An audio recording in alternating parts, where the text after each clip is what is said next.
Valve is often as useless.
All right.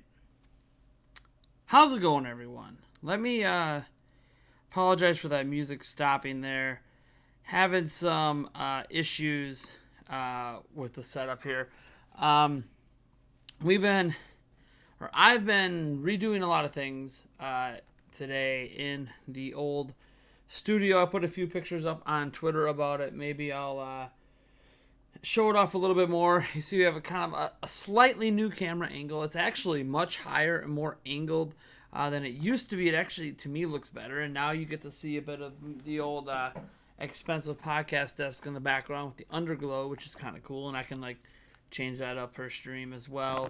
And obviously you're seeing one of the layouts I use for my traditional videos right now, because we're actually going to be talking about a bunch of topics. We're going to be talking about Switch Pro potential specs. We're going to be talking about Google Stadia. We're actually going to start off with Google Stadia, if you can't tell.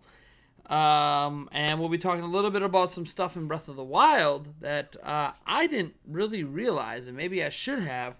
But it's interesting to note some beauty aspects of the game that you basically aren't going to see in normal gameplay, but they exist anyways, and what that might mean for the future.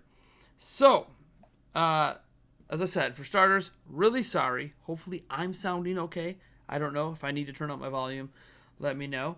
Let me give a shout out here. We got Red Chaos 173 is the first one to step into the chat. He asking how I am. I'm doing fine.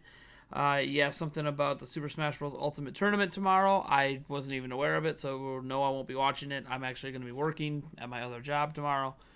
Endless Paladin is here. Y2 Wrestling. Logic wins. Let's see here. Johnny Hernandez is here. Corey Bohm stopped by for a brief moment. Shiny Ray 01. Fool of a Took. Nick Figures. Let's see here. Ryan Lista. Cody Shadley. Let's see here. David Otero. Illuma Donkey. All right, cool. And then let me actually load up the Twitch. I actually had Twitch loaded up for a brief moment on my end, and then my computer almost crapped the bed. The stream actually almost died. Not Twitch's fault. Whatever.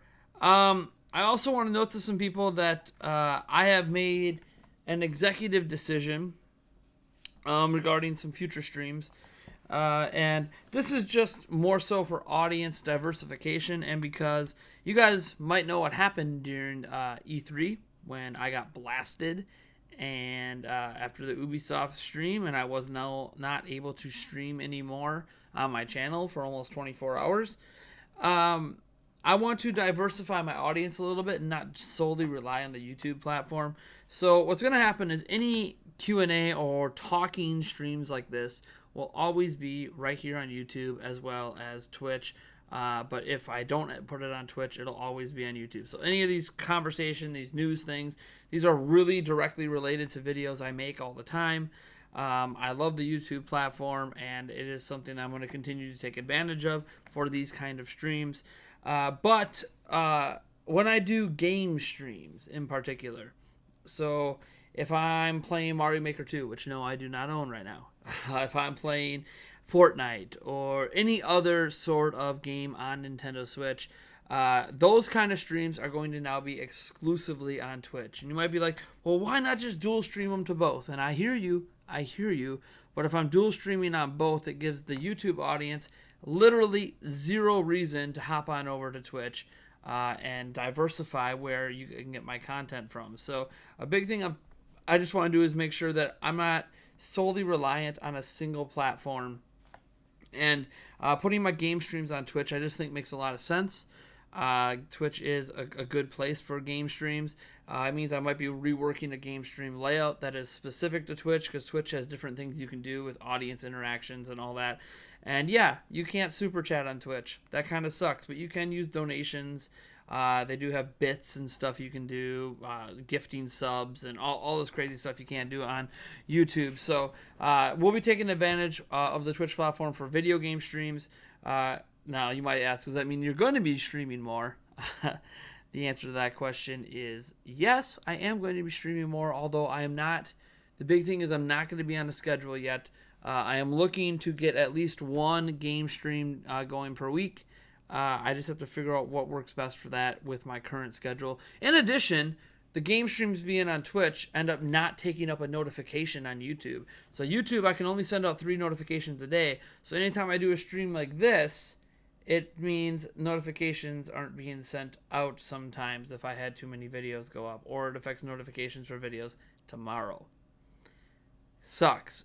It really, really sucks. Tomorrow's 6 p.m. video is not going to have notifications because I'm streaming right now. And that is one thing where I debated on shifting all of my streams over to Twitch just because of the notification issue. But I'm not going to go that far right now. For now, we're just going to put the game streams over there, keep the talking streams on both, and call it a day. But right now, all of our streams will be able to be on Twitch at twitch.tv/Nintendo Prime TV. So, I guess now's a good time. Jeez. Dang ads. Now's a good time to actually see what the chat is saying briefly. An unbiased Nintendo fan is here. We can talk about that a little bit later. So bring that up a little bit later. Johnny Hernandez wants to know how powerful is my laptop. My laptop is not here right now. It's upstairs. Let me see. What's I don't even know. It's got a 1050 Ti GPU. It's got 16 gigs of RAM in it, DDR4. I'm trying to remember what the CPU is on it. Off the top of my head, I don't remember all the specs. I'm sorry. All right. That being said, none of that really matters right now. Let's get into the stuff. So first off, we're talking about Google Stadia. Today it came out, obviously, what the prices are going to be like for games. To kind of recap what's going on with Google Stadia, there are basically 2 ways that you can enjoy Google Stadia. One of them requires a $10 per month subscription. That gets you 4K 60 FPS game streaming. It also gets you 5.1 surround. The free version that's just 1080p gets you 1080 up to 1080p 60 FPS gaming, and you get it's just stereo audio, and it's I mean, great, cool, whatever. Also, if you end up getting the $10 one, you're supposedly get free games. However, like the first game they're featuring, Destiny 2, is already going to be free to play before Stadia is even here. So that's a weird game to make that your first game. Oh yeah, day 1 you can have Destiny 2 when Destiny 2 is already free to play by then. So whatever. That's just something that they probably didn't think was going to happen at the time they made that Destiny 2 deal. But whatever, there's going to be other games and discounts and stuff. However, they said they're not going to announce what the discounts are until after the service launches, which I feel is weird. You figured you'd want your initial discounts announced before the service is here. Whatever, and you can only get into Google Stadia in 2019, because believe it or not, Google Stadia is not really even launching until 2020, but you can get into it early in 2019 if you pre-buy the $130 pack, which gets you like 3 months. It gets you a buddy pass that you could share for 3 months of access. It gets you the Google Stadia controller, which you do not need to use, but the Google Stadia controller does work seamlessly device to device, so you can like change from playing on your PC to your phone to your TV simultaneously with one controller without having to resync it to all 3 different devices. That's the advantage of using the Google Stadia controller versus just like using your Xbox controller that you're going to have to sync to each individual device every time. You also get like the year. Is it a year of Stadia? I can't remember what it is for the price point. But anyways, that's kind of what we've known so far. And we know that you buy the games individually for the most part. Well, today, Google Stadia games reportedly won't be cheaper than PlayStation 4 and Xbox One versions. I actually put up a tweet about this because I honestly think game streaming is really cool. But it's only really cool if it actually provides a good convenience for the consumer. And the convenience of video streaming for consumers has been not only is it easier and quicker to access videos through it, what made it popular were services like Netflix and Hulu, right? Those kind of services, Amazon Prime now, these kind of services have made it where you get a whole bunch of content for one monthly price. And that has been something that consumers have ate up in spades. Now, because of that, things like Vudu and even Amazon, where you can like buy digital versions of movies, has really also found a market as well. basically the digital version of buying video games already exists. So now I feel like the streaming service should really be where we are looking into what's next for games. But that's not what Google Stadia is doing, and we have no idea how xCloud is handling it because Microsoft hasn't told us. So you buy the games individually, and they're going to be full prices, basically the gist of this article. This comes from Stadia boss Phil Harrison. He says, I don't know why they would be cheaper. The value you get from the game on Stadia means you can play it on any screen in your life. TV, PC, laptop, tablet, phone. In theory, the Stadia version of the game is going to be the highest possible quality of innovation and sophistication on the game engine side. Now, what he means by that is that basically because it's all running on these mega servers with 14 plus teraflops and all this crazy stuff, and you want more power, you add in more servers. What he's basically saying is that at all times, Stadia should be the most powerful thing on the market. Even when the next PlayStation 5 and whatever comes out, games on Stadia should always look and perform best. Of course, this isn't taking into account ISPs. This isn't taking into account latency. This isn't taking into account that even in their own demos running on Google Fiber at their showcase event, there were some latency issues.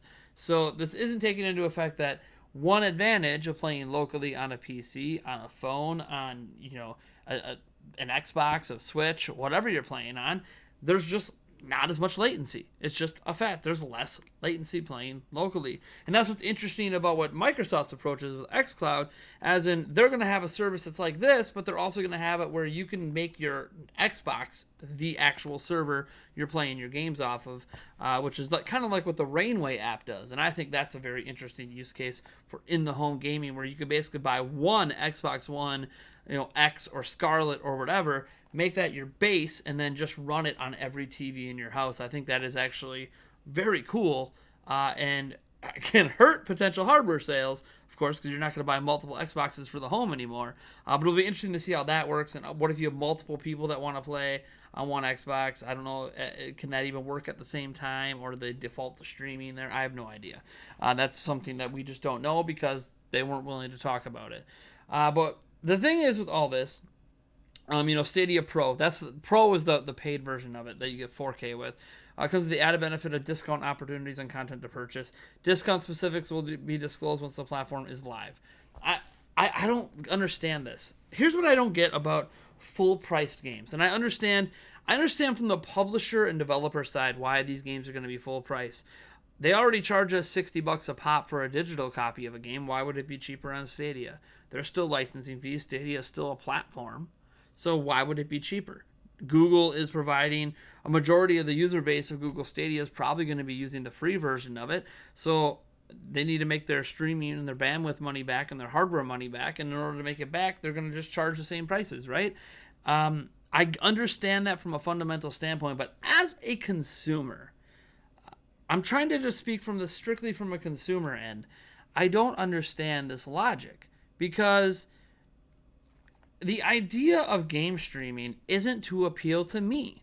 It's not to appeal to you guys. All of you guys watching this stream right now are people that own traditional hardware to play games on. That's not what Stadia's for. We're just going to keep playing games on what we already have. Why would we invest in Stadia and lose the potential of ownership, lose potential access to it if Google decides to abandon Stadia in a few years, when we already have systems that we could just buy games for and essentially play forever, as long as they're not online multiplayer games?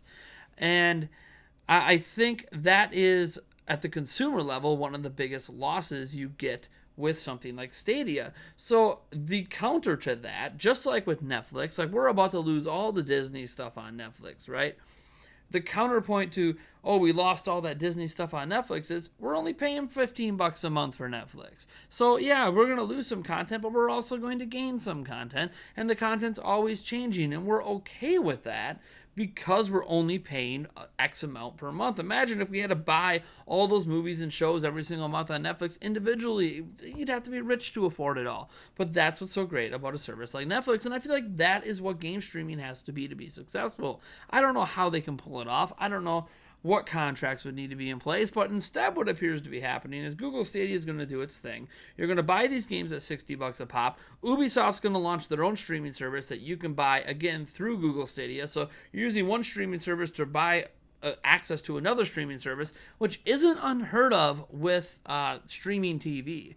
Like if you get like a cable package through Hulu or YouTube TV, you can add on additional streaming services. So it's not unheard of, but it is a little strange because even those cable packages they have, you still spend $40 and get a whole bunch of content, right? Like $40 a month, you still get a whole bunch of content.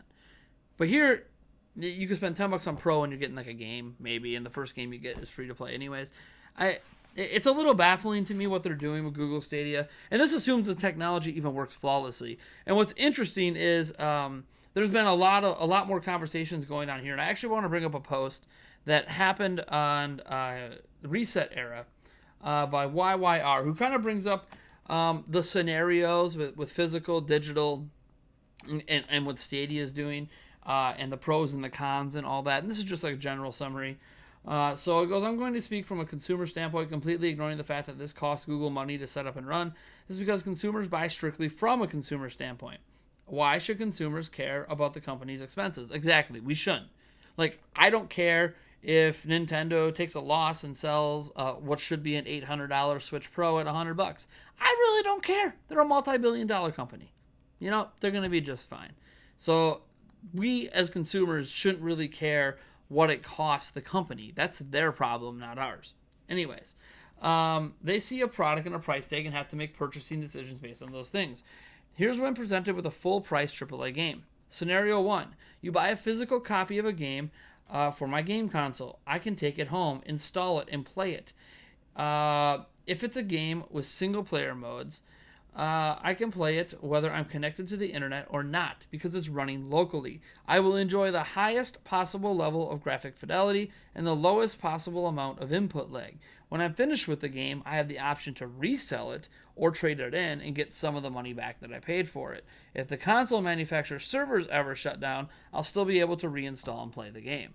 So you're not reliant on online servers or anyone to continue to play the game, especially single-player games. Or even if it's multiplayer, if they have a local multiplayer mode, you can still do that even if the servers get shut down. TrueDogX, thank you so much for that $2 super chat, man. I greatly appreciate that support. Let me turn the volume up on my stuff here for a little bit. Thank you so much. I appreciate that greatly, man. Scenario 2, I buy a digital copy of the game. So I buy a digital copy of the same game for my game console. I forfeit the ability to resell or trade in the game. I also forfeit the ability to reinstall the game if the console manufacturer's servers ever shut down.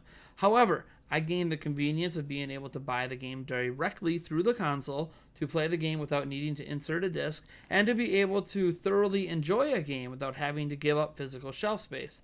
Is this a fair trade? To some people it is, but to others it isn't. But thanks to frequent steep digital sales, especially on PC gets them like crazy. Digital copies are sometimes cheaper than physical copies. This lessens the financial impact of what we're giving up and seems to make us more okay with it. What's actually funny is if you buy your games through Amazon on Nintendo Switch physical copies tend to be cheaper than buying digital because Nintendo doesn't discount their digital copies hardly ever. So it's interesting that it's actually kind of the polar opposite for Nintendo. But scenario 3, here's where we get into streaming. I buy the same game via Google Stadia. I forfeit my ability to resell and trade in, just like in scenario 2. However, if Google ever shuts down Stadia, not only can I not reinstall the game, I can no longer play it at all. I also forfeit the ability to play the game offline, which you can still do with digital copies. Even in single-player modes. I also accept that if there's a stutter in my internet connection, it will affect my gameplay. I also accept that there will be some non-zero amount of input and display lag introduced. I also accept that I will be viewing a compressed image that may contain visual artifacts, especially during fast-moving scenes. I also accept that if I have a data cap on my internet connection, I will reach it more quickly than before. By trading all of this away versus scenario 2, I gain the ability to play the game without having to buy game consoles, which are a one-time purchase, albeit every few years. Now, is keeping the game price the same, or is that a fair trade? One thing he forgot to mention in scenario 3, and this is the biggest advantage that game streaming has, is you can also seamlessly transition playing the game from your computer to your phone, to your TV, back to your phone, back to your computer, to your tablet, to wherever, right? Like, that's the one thing that's cool about game streaming, is that seamless transition between everything. And that is a benefit you also gain from game streaming, in addition to not having to buy hardware. So obviously, when you put it like that, it sounds like they're asking an awful lot out of you for spending the same price on a game that, at least when you buy digitally, as long as you never delete it, you own that game. And when you buy it physically, you can get some value back for that game if you resell it. Otherwise, you always also own that game. So this is why, and I think this is why Phil Harrison's confused why anyone has a problem with the games being full priced on Stadia. Because you're not getting the same value in that version of the game. You're giving up all control you have of ownership over that game, and trusting that it'll always be available and that Google Stadia is never going to go away. And that's in addition to all the other sacrifices you're giving up, like guaranteeing your internet's not going to have issues and stuff like that. So, again, it doesn't sound like a very good proposition, right? It just straight up doesn't sound like a very good proposition. We have one more thing here, and again, I got this off Reset Era. This is because they offer a bunch of summaries from a GameSpot article. I read the GameSpot. It's really long, and I don't want to show the whole thing. I know some people might not like Reset Era. That's fine. I'm not really a big fan of the place either, but it does do nice summaries like this that make it easy to break down. And so Phil Harrison had a lot of other things to say about it, and Google Stadia's data cap challenges, right? So there's obviously a concern with data cap challenges. There's a concern with ISPs not being fast enough in the United States for some people. For me, it shouldn't be an issue. I have 400 down and 10 up. I should be able to stream no problem. But for a lot of you guys, it will be an issue. And Phil Harrison thinks it'll just fix itself. That internet companies are just going to bow down and give Google what they need, is what it basically sounds like. So here's what it says. Phil Harrison, Vice President and General Manager of Google, has indicated that he doesn't believe data caps represent a major challenge for Stadia, the company's upcoming video game streaming service. In an interview, Harrison was asked by GameSpot how much of a limiting factor he sees data caps as. Data caps are not a universal challenge, he replied, going on to say he believes ISPs will react to demand in order to fulfill the needs of their consumers. Yeah, because that's what ISPs have a history of doing. Bowing down to the demand of consumers and not to corporate entities that make them the most money. The ISPs have a strong history of staying ahead of the consumer trend. Ahead. We're launching a game streaming service here in end of 2019, beginning of 2020, that most ISPs are not equipped to handle. But remember, there's a strong history of staying ahead. A consumer trend. And if you look at the history of data caps in those small number of markets, and it's actually a relatively small number of markets that have data caps, pretty much anyone who's using a cell phone company to be their internet. When music streaming and downloads became popular, especially in the early days when it was not necessarily legitimate, data caps moved up. Then, with the evolution of TV and film streaming, data caps moved up, and we expect that will continue to be the case. It's fine to expect that, but all of that wasn't staying ahead of the consumer. That was the consumer is trying to do something, the bandwidth doesn't exist, the data caps are a problem, and then they responded once it became a problem. So the better argument here isn't that ISPs have a strong history of staying ahead of consumer demands. It's that ISPs have a strong history of not meeting consumer demands, and then after the demand grows so large, they typically respond. But yeah, like that was like back in the dial-up days, right? I mean, there really wasn't even data caps back in the dial-up days. The internet was too slow to even matter. Good luck trying to hit a data cap. Good luck trying to hit a 5 gig data cap on dial-up over a month. Oh my, it's doesn't even move. I don't even think if you were downloading nonstop the entire month, you could even hit a gig on dial-up. It's slow as hell. All right, he goes on to say, placing faith in ISPs to respond to the demands of streaming service like Stadia, which sends 1080p or 4K video feeds to players, depending on the package they're subscribed to, presents further questions. The first being, would the adoption of Stadia be widespread enough to signal a trend that ISPs need to respond to in the same way that music, TV, and movie streaming did? Harrison stuck to his guns when presented with this concern, saying he believes ISPs are smart and they understand that they're in the business of keeping customers happy and keeping customers with them for a long time. They're also, if you don't live in a city area, they're also all about giving you no choice. I don't know how many of you guys live in rural areas like I do. We have a single cable internet provider, 0 fiber providers, and the only options for internet we have besides that are multiple companies competing for DSL, which is significantly slower than cable. So you end up with basically one company monopolizing the entire area. Why don't I have fiber? Because this company doesn't have any competition that's going to force them to upgrade to fiber. So what ends up happening is you could talk all day about moving data caps and placing faith in ISPs. And, ISPs are smart and they understand they're in the business of keeping customers happy. Actually, they're just in the business of keeping customers. It doesn't matter if the customer is happy. It matters, does that customer have a choice to leave us? Right now, I am with Charter Spectrum Internet. All right, that's my internet provider. They have been decently good to me since I upgraded to a business line account, but that hasn't always been the case. And when I was just on the consumer line, it definitely wasn't the case. It's almost because I'm on a business line, they're actually treating me a little bit better because they assume my business relies upon having a reliable connection, which it does. I got to upload videos, I got to stream. So sure, I guess I could see why I'm getting better service, but that same service and the same guarantees of that service also exist on the consumer level package for $60. So I'm kind of confused on why they're being treated less than I am. I mean, I pay $40 extra a month, but I mean, I don't even get any extra upload with that. It's crazy. They have things so monopolized. I don't really have a choice. There's nowhere else to go in my area. I have to physically pick up my family and move them to places where it's more expensive to live.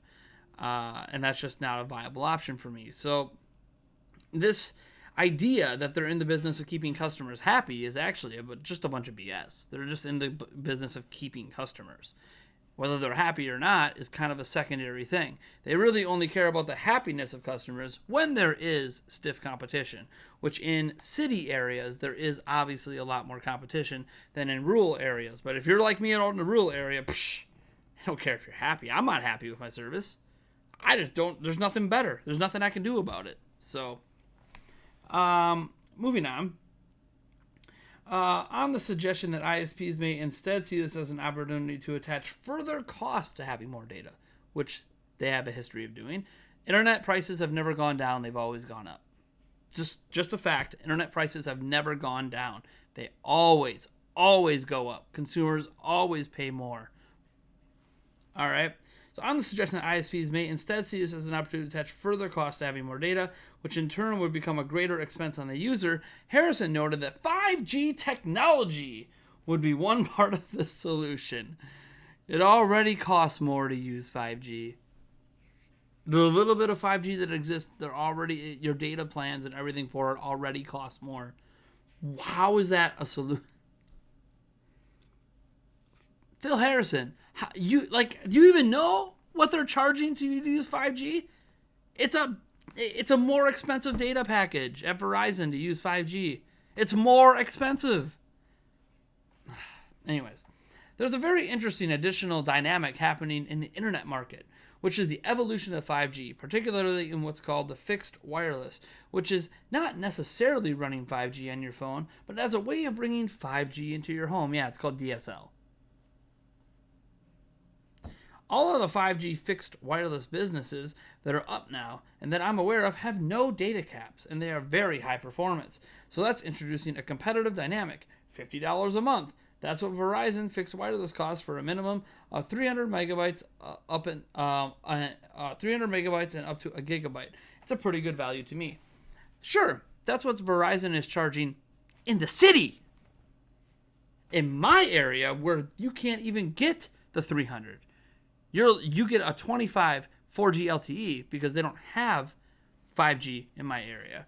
In my area, Verizon charges $85 for 25 down and 2 up.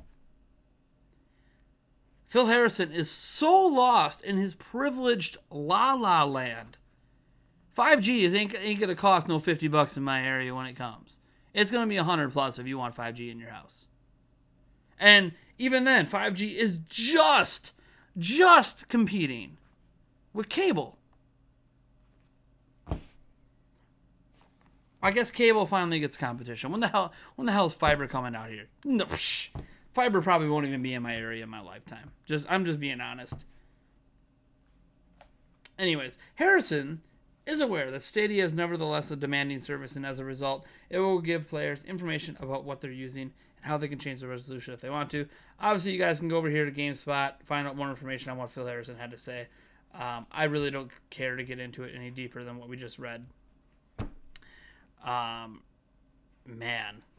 guys.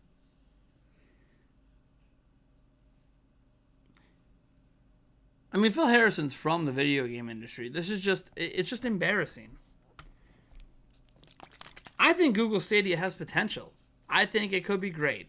And you know what? Maybe it can find a small modicum of success, kind of like Voodoo has, right? If they don't care about how big Stadia is, and they just want to get a dedicated core user base of a couple million users, like Voodoo has, they could do that. Voodoo sells full-price movies and DVDs that you can stream. And it works on almost every device. So that's great. And if that's what they want to do, and they're okay with a smaller market, that's fine. But Google at every turn keeps saying, everyone else is going to fix the problems for us. We don't have to worry about it. We don't have to worry about pricing. The consumers aren't going to have to pay more. Everyone's just going to fix all our problems for us. Never mind that at their own demo using Google's own fiber service, they were having issues. But remember, the ISPs are going to fix it. 5G, that's slower than Google Fiber, is going to fix it.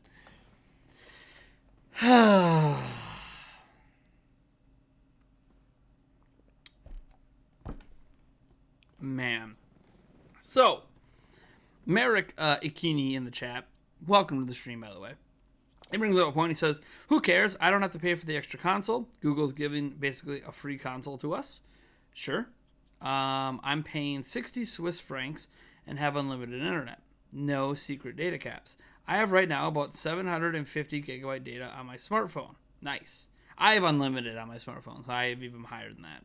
Although I think Verizon, once I get past like 22 gigs, they knock me down to 3G. It's weird. Or 4G? Maybe it's 4G, not 4G LTE. I can't remember. But there's a data cap. But, like, I still have access to the internet, if that makes sense. It's just, you ain't streaming Netflix in 1080p anymore, let me tell you. U.S. is not the world. We have 7 billion people. You're right, the U.S. is not the world. But if you want to start talking about 7 billion people, then 5 billion of those people don't have access to the internet the way that the U.S. does. Like... The reason, obviously, that I focus on the U.S. is because I'm from the U.S. So that's the market I care about. Yeah, there's going to be places in Europe that have way better internet. What about Australia? Australia is just effed. They can't even use Stadia.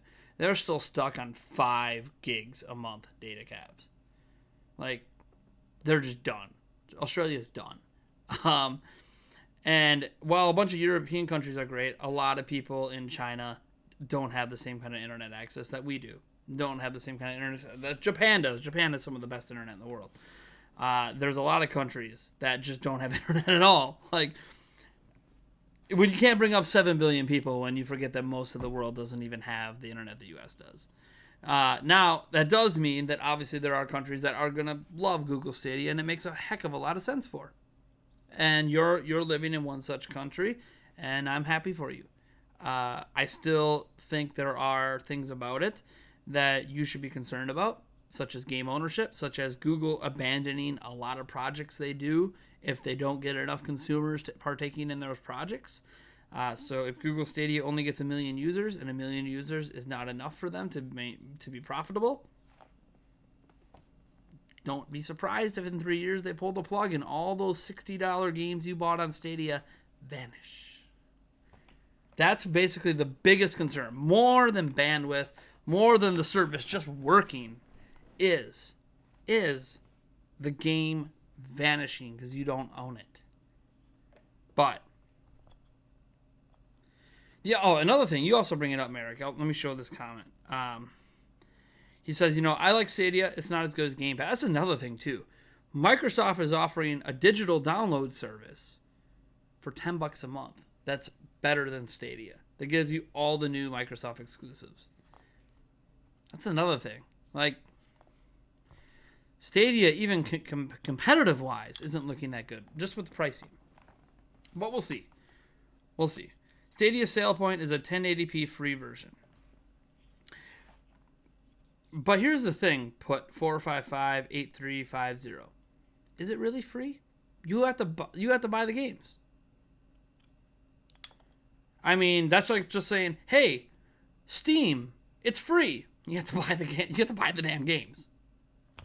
Yeah, Steam as a platform is free, but you have to buy the damn games. Yeah, you don't have to buy the $300 console. You're right. You don't have to buy the $300 console.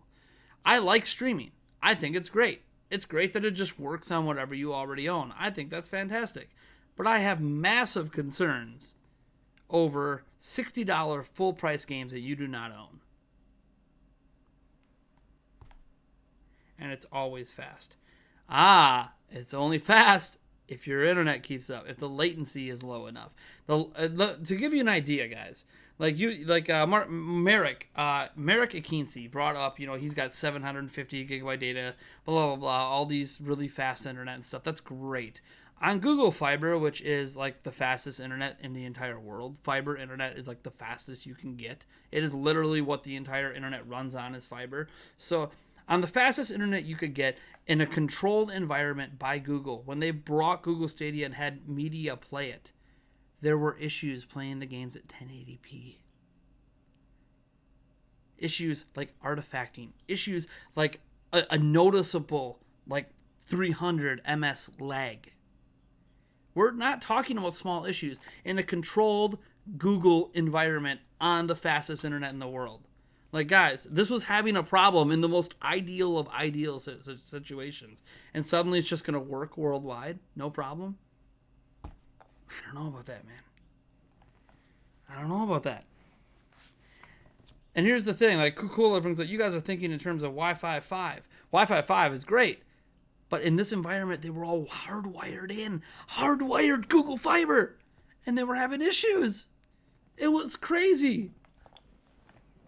It was crazy. I think game streaming can work. Here's the thing. Their test for this, Project Stream or whatever it was called last year, I was in it. I almost beat Assassin's Creed Odyssey in Project Stream. It was great. It was fantastic, and it felt great. But,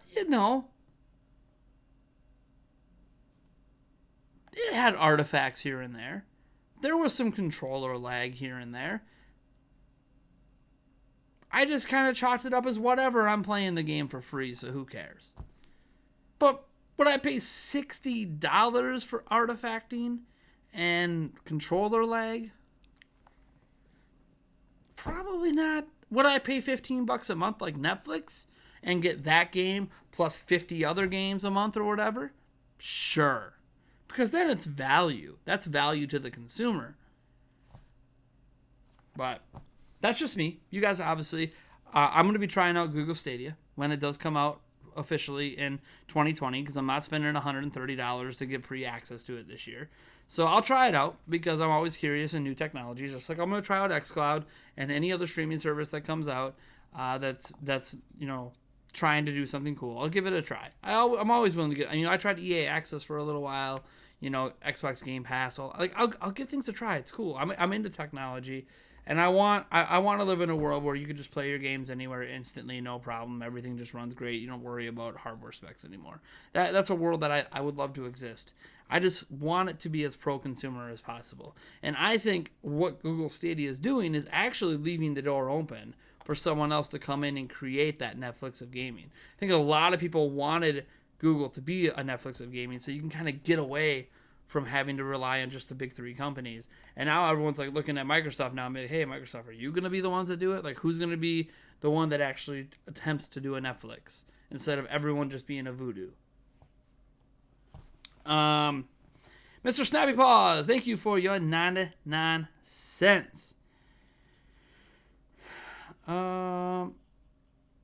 I didn't see any lag. When he let go of the control stick, the character on screen was supposed to stop moving immediately. No, that's not how it works. What are you talking about? I'm talking about hands-on experience, Kukola. I use Project Stream. I'm talking about hitting a button and not seeing my character do what that button press does for almost a second and a half.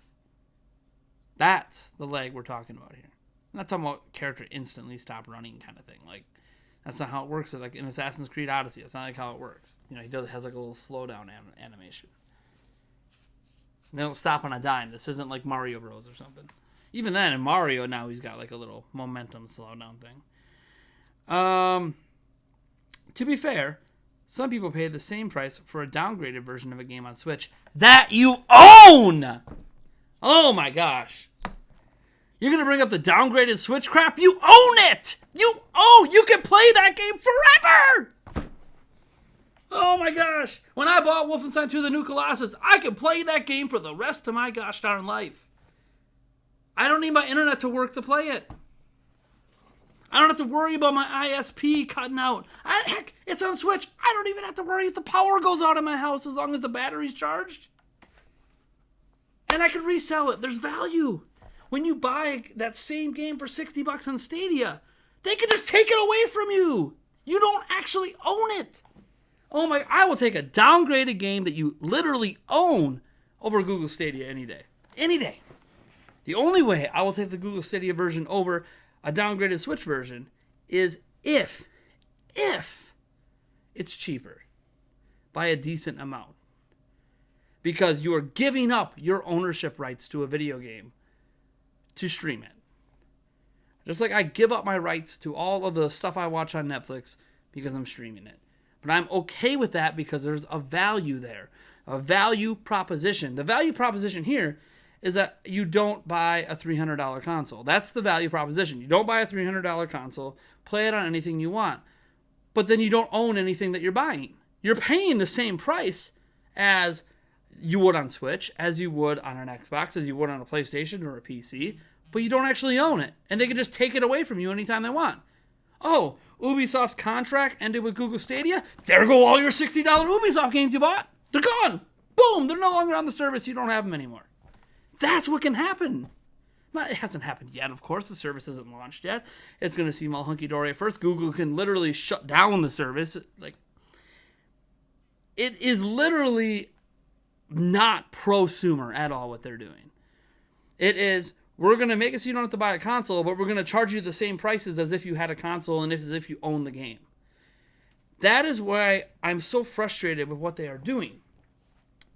Game streaming should be about getting as many consumers as you can and making games more accessible, okay? And that is what game streaming does, but it's not going to do that at $60 a pop. It's just not. It's not going to do that. You can't be charging, like, you can't be having a game come out at $60 on Stadia, $60 on the next Xbox or whatever. People going, well, I don't have to buy that console, but, you know, whatever, I'll just spend the $60 on this. And then all of a sudden their internet goes out and they can't play it anymore. And they're like, what the hell did I pay for? Why did I spend $60 on this to not play my game? Or to have artifacting? Or to have big lag spikes? And people are going to do it initially until they use it and they realize, this isn't as responsive as I thought. And that's having issues in single-player games right now. Can you imagine what it's going to be like with Rocket League? Like, Rocket League's coming to Google Stadia. People who got to try it out at the demo thing said the lag was unbearable. Like, you're not playing Rocket League for real, seriously, on Google Stadia is what they said. These are people that actually played it saying this. Playing it on Google Fiber. So, again, I think game streaming has a place, but not if this is what they're going to do. A service needs to come around and be Netflix. We need a Netflix of gaming. This isn't it. And I hope it works. You know, bare minimum, I hope it works. And the people that spend $60 a pop to play games on it, I hope the service never goes away. You can play those games forever. Hope the licensing never goes away. I hope nothing negative happens to you in your experience at all. That you can always play the game when you want to play it. That your internet is perfect. And everything's all hunky-dory. That's what I hope. Even then, it's still not worth $60 to me because you don't own the game.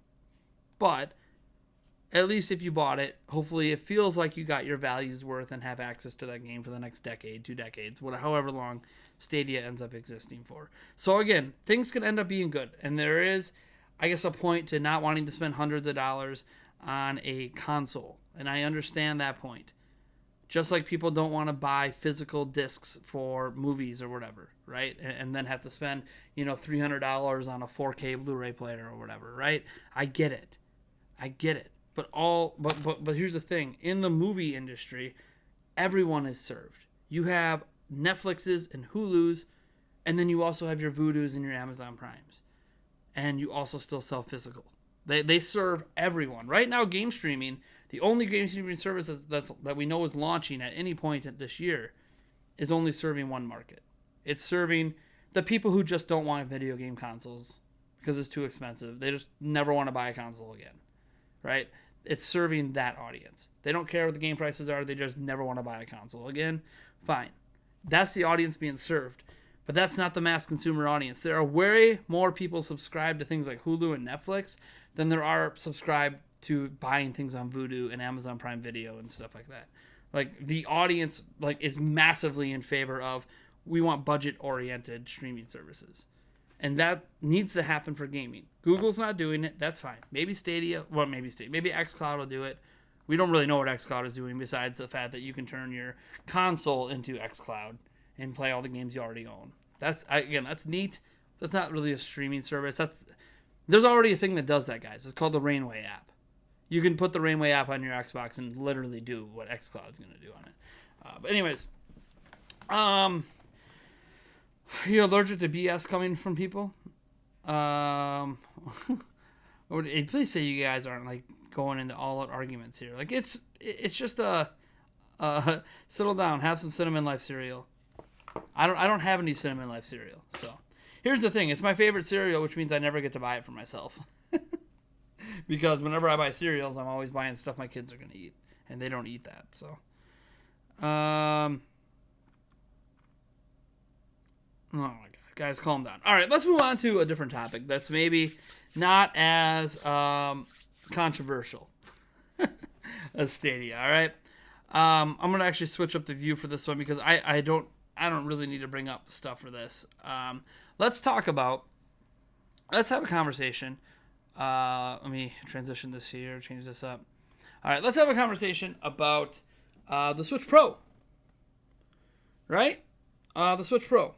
So, here is stuff we know based on the code base of what's happening in the Switch OS right now. And again, what's happening at NVIDIA, what's happening in the dev files from NVIDIA, because NVIDIA, their Tegra line of CPUs is also used in Androids, which means they have to have publicly available source files. And in these source files, we have discovered some things that's very interesting. One of them being that the Tegra X1 is getting a new version.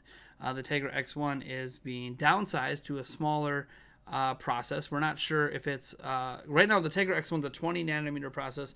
We're not sure if it's getting down to a 14, a 12, a 10, or a 7. We're not sure which nanometer process they're targeting because it's not in the files. Just that it is a smaller process that's being used. It's also going into some new NVIDIA Shield TVs, which is like a kind of like an Android, gaming box for TVs.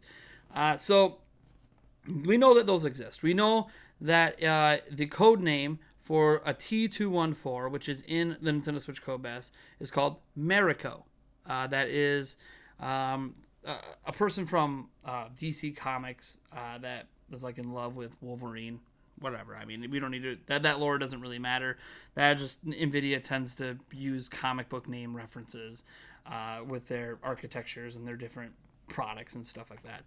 So the big deal here is that there's basically a new Tegra X1 that's going to be shrunk down. It's going to be more power efficient, and we have an idea what the base clocks are going to be. So the original GPU clock specifically on the Tegra X1 can run at 1 gigahertz.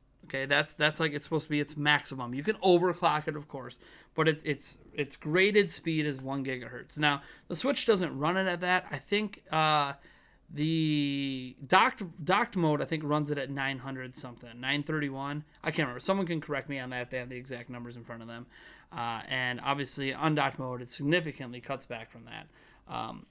Anyways, so it doesn't quite run at the full speed anyways, and a lot of that is because of heat dissipation. They downclock the X1 and Switch so it can have better battery life and not run as hot.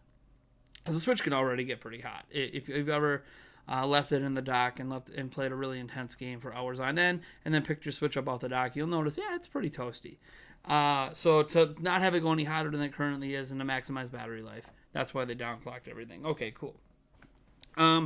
So the new X1 that is referenced in the Switch's OS that currently is not on the market is the T214. Now, the T214 has been rebranded by NVIDIA in their source files. Every reference to T214 has been replaced with the T210, which isn't updated in the Switch OS yet, but they're basically one and the same chip. And that basically means that there is a very high chance that the Switch is going to be getting a new chip. And the new chip is at least the Marico, the T214, the T210 is basically a smaller Tegra X1. It's a downsized, more power efficient Tegra X1, and it can clock up to 1.2 gigahertz with less power. And there's a high chance that in docked mode, that Switch could be running it at its base 1.2 gigahertz clock. Now, the interesting thing is that if you overclock this chip, there's a hypothetical overclocking of this new chip that could actually make it run very close to base PlayStation 4 levels. But you're not, Nintendo's not going to overclock the chip. let's just get that out of our brain right now. Nintendo's not overclocking this downsized thing to make it get PlayStation 4 levels, because we're talking running the thing at close to 2 gigs, and it's not happening, because you also have to overclock the CPUs, which are still the A57s, which are still really slow, and it's just the Switch doesn't have that kind of heat dissipation. Even a new designed one, even if it had vapor chamber cooling, it would not be able to get the chip to that level and be safe for consumers. So we can kind of get those pipe dreams out of our mind. Now, obviously, this chip could be being used in the Switch Mini, because it's a smaller chip. Would make sense to use a smaller chip in a smaller Switch.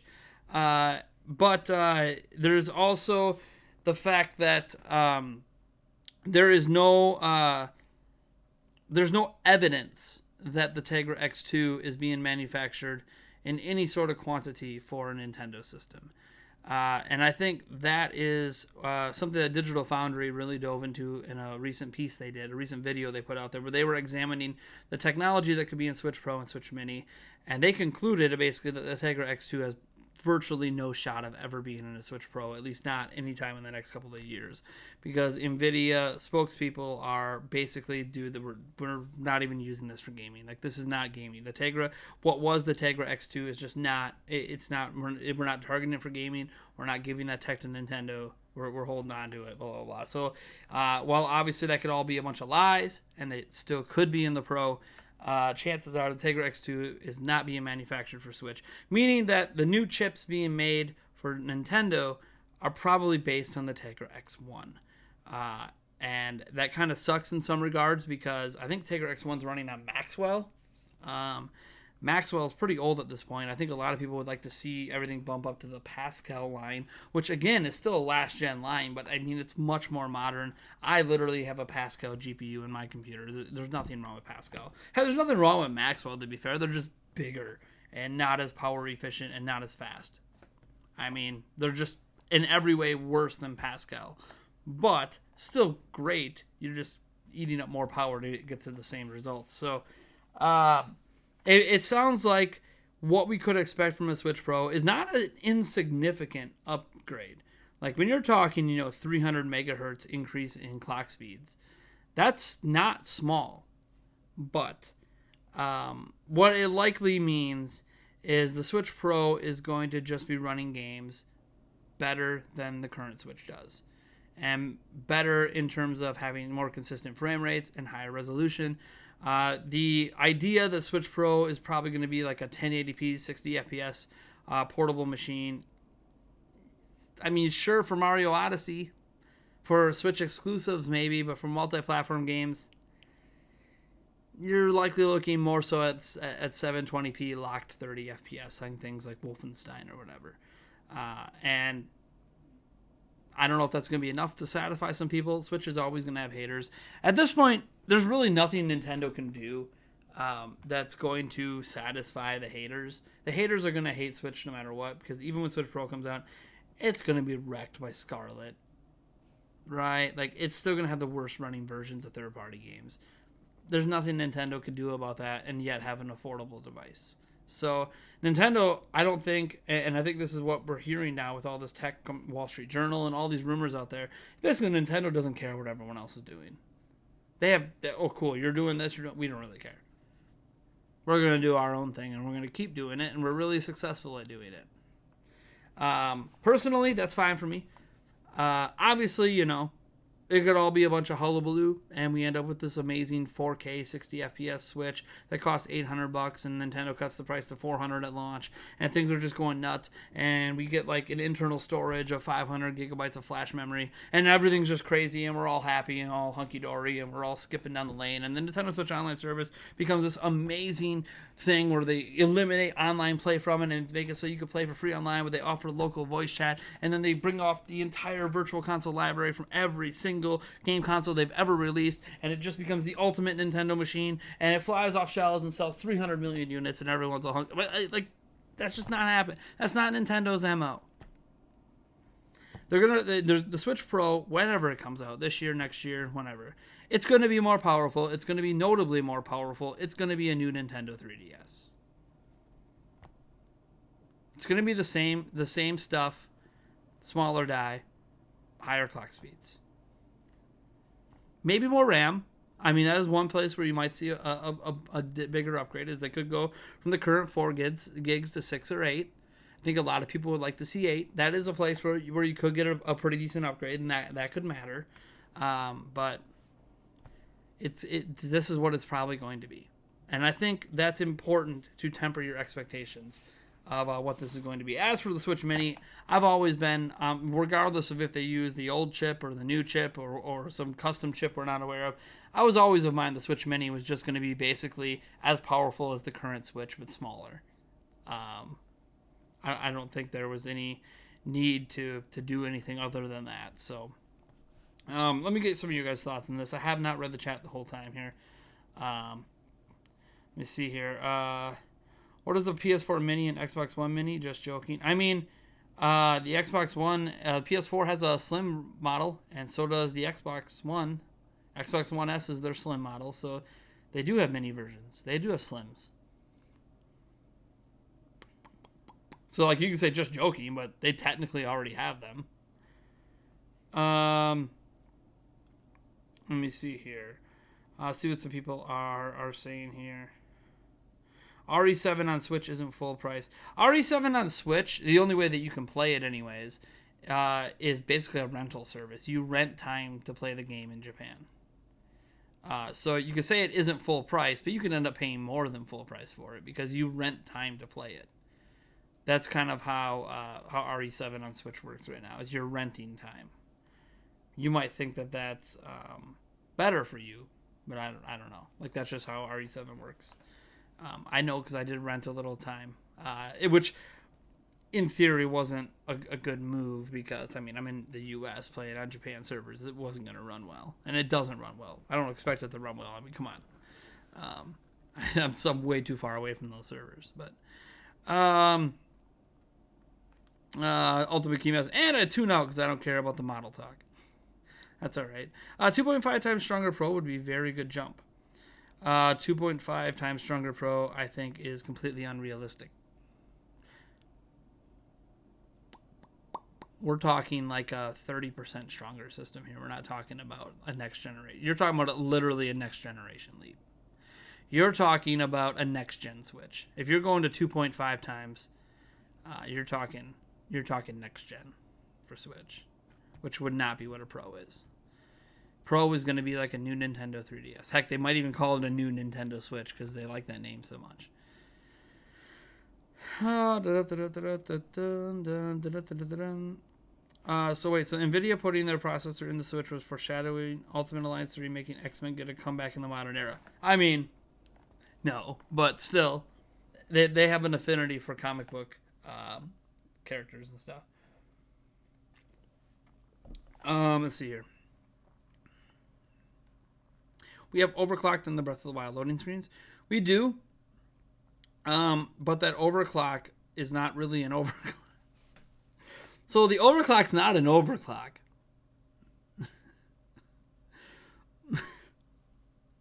So the Breath of the Wild loading screen overclock, guys, is just the chip running at its base clock speeds.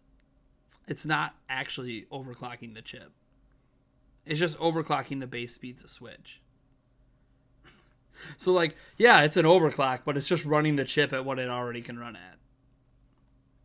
It's not really that special. It's just, hey, look, we have enough heat dissipation to run the chip at its base clocks for a small amount of time, enough to load something. So it's less of an overclock, more of a, hey, it's just running it at what the chip's actually capable of running at. A lot of deleted messages. Something going on? I don't know. I have no idea what he's referencing. Do you think the next gen will destroy the Switch third-party support? If the gap is too big, the support we have will go away. I don't think it's going to destroy third-party support. I think we're ever going into a world where the hardware isn't going to matter anymore, and it's not just because of things like streaming. It's because the consumers, outside of the high-end consumers, the mass consumer base plays games on phones. So it's one of those situations where I think as long as Switch can, and future Switches can kind of be comparable to what phones are doing, there's always going to be third-party support on Switch because of that. As long as it's popular enough and they have a big enough audience and it can kind of keep up with phones, I think that's kind of where we have to look. We have to stop looking at Switches competing with Xboxes and PlayStation. Like those systems are using, like, they're very damn close to using off-the-shelf PC parts at this point. Switch is never going to compete with that. Switch is using mobile technology. We need to start looking at how it competes with mobile technology from other mobile devices. So as long as it's keeping up with and possibly exceeding a little bit the phone technology, then it'll be fine. It'll get some third-party support. We're never going to get full third-party support. That was never going to be a thing with Switch. That pretty much, even if Nintendo had an on-par system, it just wouldn't be a thing with a Nintendo system. But yeah, I think we're still going to get the same sort of third-party support we've already been getting, which is, hey, look, we get a handful of pretty good third-party ports per year. That's probably what it's going to be like for the entire lifetime of Switch. I'm kind of amused that it seems like a Pro model sounds like basically nothing too important. I mean, it's important in so much of all the current games on Switch. It's important in terms of the ones coming out this year, like Dragon Quest XI will run at a higher resolution, better frame rate. And so for people that care about that, that's great. It's not going to really help it compete with, Scarlet, but I don't think Nintendo looks at Switch as a competitor to those what those other systems are doing, because Switch isn't doing what those systems are doing. So I think Nintendo should be more concerned at just keeping up with phones. Let me see here. Do you think the Mini will have Joy-Cons? No, I don't think the Mini's going to have... You mean detachable controllers like Joy-Cons? No. I don't think you're going to see this action happening. Like, I don't think that's a thing that's going to happen. I think that's a cost-cutting measure that helps get the Mini to a cheaper price point. Because then you don't have to have Bluetooth in the controllers and blah, blah, blah. What would you do if you decided, I'm going to leave my Switch on while I go to bed to preload this game, and you wake up and there is liquid on your carpet? What would you do if you decided, I'm going to leave my Switch on when I go to bed to preload, and you wake up and there's what would liquid on my carpet have to do with my Switch being left on? My Switch is wall mounted up here. Like, if I'm loading a game, why would liquid on my carpet have anything to do with my Switch?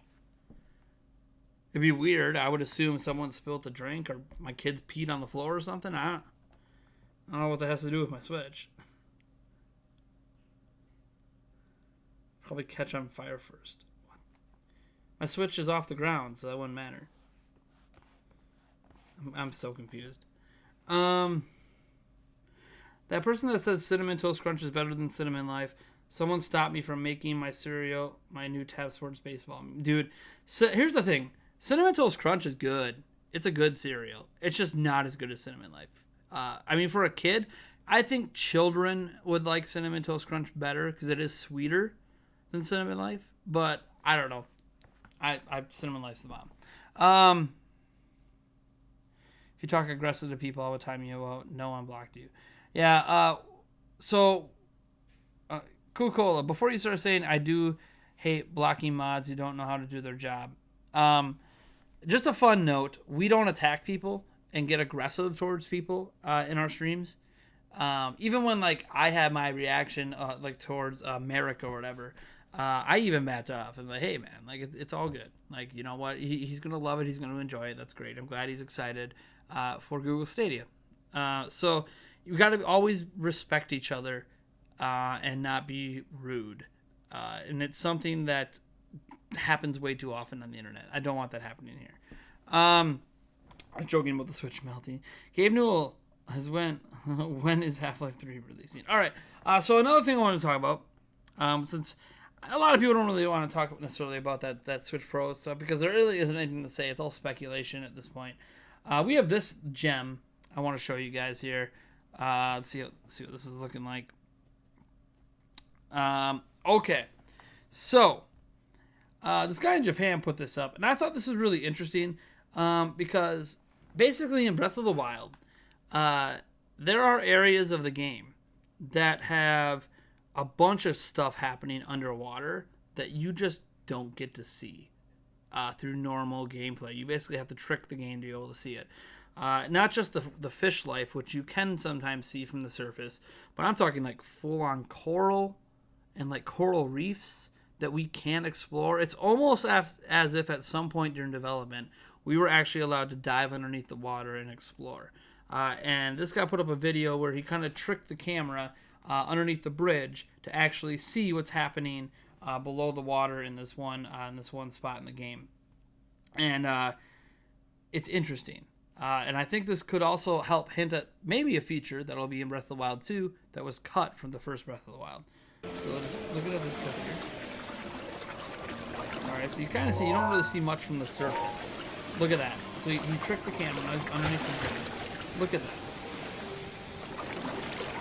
that. Look at all the coral. Now granted, this obviously isn't, you're not meant to see this, because as you can see, right here, you can up here you can kind of see here's the top of the water, and then this doesn't look like you're underwater, right? Like this is not made for you to see. Like this is coral, but there's no water blurring effects or anything. Like this isn't something you're supposed to see. But this was fully put into Breath of the Wild, all this coral and all this stuff that you never see through normal gameplay. To me, that means that they meant to do something underwater in Breath of the Wild at some point, and then cut it out. And it just kind of goes down. And once you get up from that, it pops it up. I mean, heck, they even have shadows from the dang fish if you come back here. I mean, shadows from the fish on the ocean floor that you can't see through normal gameplay. So obviously they intended at some point for us to be able to actually dive underwater and stuff.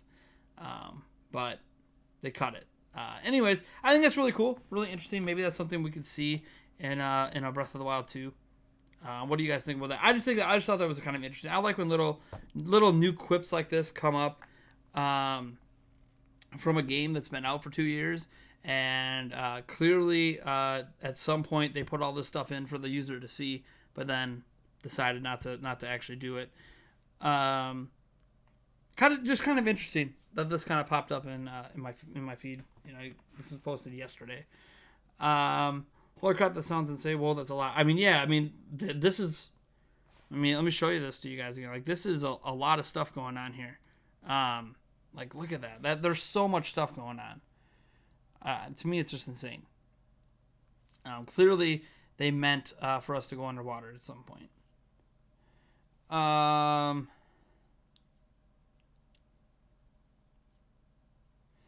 Is Metroid Prime 4 going to be the Breath of the Wild? Okay, we'll get to that in a moment. Did you hear about Banjo-Kazooie and a Wind Waker hack that comes out next month? No, but I don't really pay attention to the hacking scene in Zelda anymore. I don't run a Zelda fan site. Don't really care about fan hacks. Fan hacks exist all over. Did you hear about Shrek and Breath of the Wild? Like, whatever. Who cares? They'll probably have a real fishing mechanic in Wild too. Possible. They've had fishing before, so that wouldn't be too shocking. They've also had diving underwater before as well. But that really wasn't in Breath of the Wild, right? Like, they had diving underwater mechanics in prior games, but for some reason, they don't have it in Breath of the Wild. I think they had it at some point in development, and that's why you see this fully fleshed out coral reef going on, because clearly they had it where you could go underwater at some point, and they cut it, and obviously they never finished it, because like this just looks like a screenshot where, you know, the coral's out in the open right here, and that's not what it would look like in actual gameplay, but because they obviously didn't finish rendering it out, because why worry about it if the user is not supposed to see it? Attention to detail. Talk about Animal Crossing liking cloud saves now. All right. I guess we can get to the general Q&A. You guys can bring up whatever you want to bring up. 21 bricks. Do we have a $2 super chat that I missed? I thought the last one was a 99-cent one. Did I miss a super chat in there? Hold on. My notifications weren't up, so let me double check this quick. Did I miss a super chat and didn't shout it out? I hope not. Let me fix everything on my end, get back to my back end of my stream, which of course isn't showing me the dang super chats. Awesome.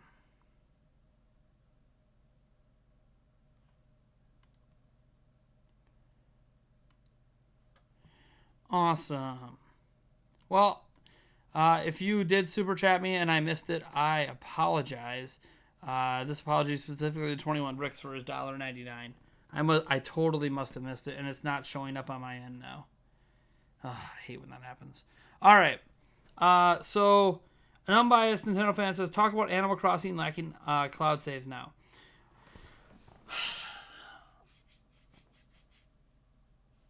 Just like, I don't know what you expect me to say. Just like with Pokemon, just like with Splatoon 2, I think any excuse not to do it is dumb. The excuse they give is that people are going to mess around with time. Okay. Like, everyone's been doing that in Animal Crossing dating back to the GameCube. Even on 3DS, like in New Leaf. We've all messed with time. So I don't really know why that matters. It's not really like a multiplayer game. Like, yeah, you're able to play with like up to 8 friends or whatever it is in this game. But it's still not like a traditional competitive multiplayer game, right? So who really cares if people mess with time? Nintendo cares. The developers care, obviously. But I don't know. I don't like it. There's nothing we can do about it, unfortunately. Just like we couldn't it didn't matter how many people spoke up about Splatoon 2. It didn't change anything. Same with Pokemon. It's just the way it's going to be. It sucks. I don't know what else you expect me to say other than it sucks. FJ21 hits us with a $2 super chat. Let me see if the notification pops up. Notifications are supposed to be on.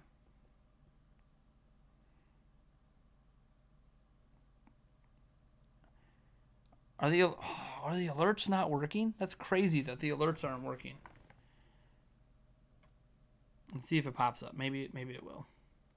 There it is. So FJ21 hit us with $2. Thank you so much. Okay. So it was because I was in that other one that doesn't have notifications. All right, sounds good. Thank you so much, FJ21, for your $2 super chat. I appreciate the support. Now Streamlabs is yelling at people in the chat. Hey, look, he super chatted. I probably should have just turned on notifications when I was in that other mode where I was showing my screen. That's actually one of my recording modes, and there's no notifications in there. I probably should have just turned notifications on in there for the stream. So sorry about that, 21, whatever your name was that earlier that I forgot to shout you out. Let's see here. Did you hear Masuda giving a crappy PR response to the National Dex contract? Oh, yes, I did. I actually have that up right here. Let's bring up. This is something I was going to talk about. This response isn't, we call it crappy. It's the same thing he's been saying. But it's right here. He says, a message for video game fans. I scroll down to the actual English version. It says, "Thank you to all of our fans for caring deeply about Pokemon. Recently, I shared the news that some Pokemon cannot be transferred to Pokemon Sword and Pokemon Shield. I've read all of your comments and appreciate your love and passion for Pokemon." He hasn't read all of them, but he's read some, I'm sure. Just like all of you, we are passionate about Pokemon, and each and every one of them is very important to us. After so many years of developing the Pokemon video games, this was a very difficult decision for me. I like to make one thing clear. Even if a specific Pokemon is not available in Pokemon Sword and Pokemon Shield, that does not mean it will not appear in future games. I don't think that's what anyone was worried about. That was like not even one complaint. But the world of Pokemon continues to evolve. The Galar region offers new Pokemon to encounter, trainers to battle, and adventures to embark on. We are pouring our hearts into these games, and we hope you will look forward to joining us on the new journey. And this is literally what he's been saying. He's been saying the same thing since E3. There's nothing new. Like when we talk about, oh, did you see this crappy response? It's the same response he's been getting. Like, what do you expect him to give a different response? Like, it's not changing. It's not changing. Like this whole trying to get the entire Pokedex, it's not going to change. It doesn't matter how many petitions exist, how much people bring the national Dex back. It's trending on Twitter. None of that matters. It's not changing anything. He's going to just keep repeating the same thing. Yeah, I hear you. You'll be able to bring those Pokemon in a future game at some point.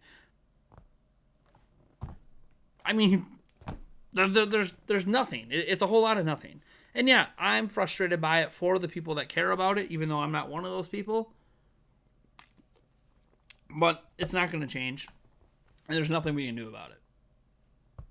It sucks. The only way we can do something about it is don't buy Pokemon Sword and don't buy Pokemon Shield. And it can't just be like, oh, you decide not to buy it. Millions of people have to decide not to buy it. If their bottom line is affected, that will change it in the future. But it's not going to change it for these games. Let's see here. Sonic Man the Best says, I notice, I do this too, but you scratch the back of your head when you are thinking. I do it too. I notice a lot of people doing it. Did I know it? Yes, I know I do that. Actually, a common thing when I'm thinking, you see what I'm doing right now? Where I play with my eyebrow. I do that a lot when I'm thinking. Or I do a lot of this as well. But usually when I'm scratching the back of my head, it's not because I'm thinking. I actually have, what are they? Those little red dot, like little aging blood things on my head. Like you can't see it because I have like a full head of hair. But if you move my hair and you zoom in, I have like little splotches of that on my head. So if I ever do go bald, I'm going to be one of those old guys that looks like I have dots all over my head. And those itch. So that's usually why I scratch. And I have like a batch of them like right here. So sometimes I have to itch it. Not the end of the world.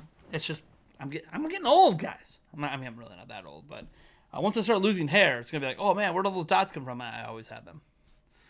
I don't know when they started to appear, but let's see here. It's weird they're so scared of manipulation when Rossetti was literally a character born out of poking fun at players for it. Yeah, I know, right? So dumb. Crazy Old School says, do you think the Nintendo Switch Pro will be like the base PlayStation 4 specs or just a slight upgrade? It's looking like it's going to be a slight upgrade. It'll be close to the base PlayStation 4 specs, but I don't think it's going to be much more than that. Edward Norton says, Billy Clap right version. Let me open that up. He wants me to play that right before I end the stream. I don't know what that is. It's a song, I assume. A song that's probably going to get my stream copyright claimed because that's what happens.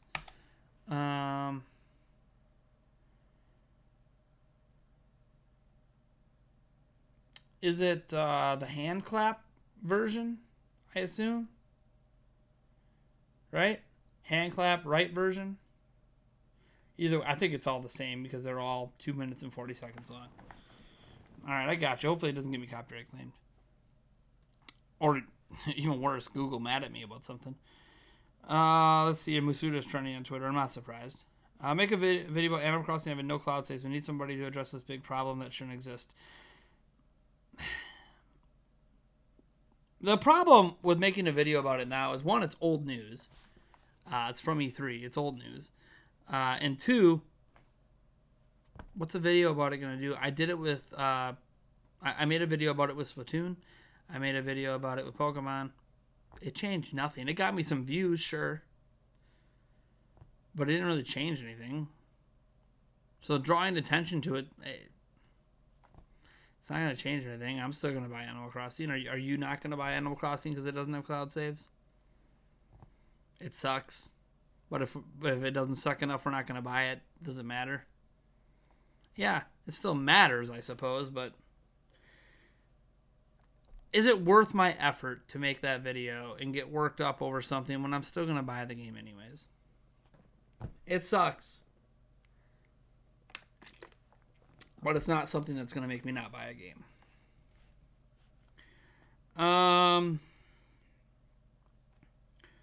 I'd see a mainline Pokemon game made by someone other than Game Freak. I think a lot of people would like to see that at some point.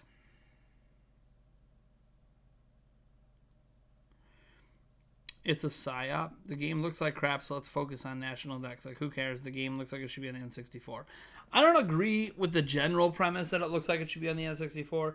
There are, the trees are the obvious one, where there are some, like, N64 level textures in the game, but there's also plenty of textures and stuff in the game that are well beyond what the N64 can do. So I don't think it's fair to call it an N64 level game. But I think it is fair to call it, yeah, it's probably something they could have did on Wii if Wii was in HD. I mean, it's a Wii level game in HD. Should be better than that in my opinion, but they're on a tight schedule. They gotta churn these games out like clockwork. This is you gotta remember, this is their Call of Duty, man. They gotta churn it out. It ain't about the visuals. It's about churning it out. Gotta keep it churning. They're on a schedule. Let's see here. I would do random stuff with my head when talking to people out loud. I'd be a horrible poker player. I'm really damn good at poker. Let's see here.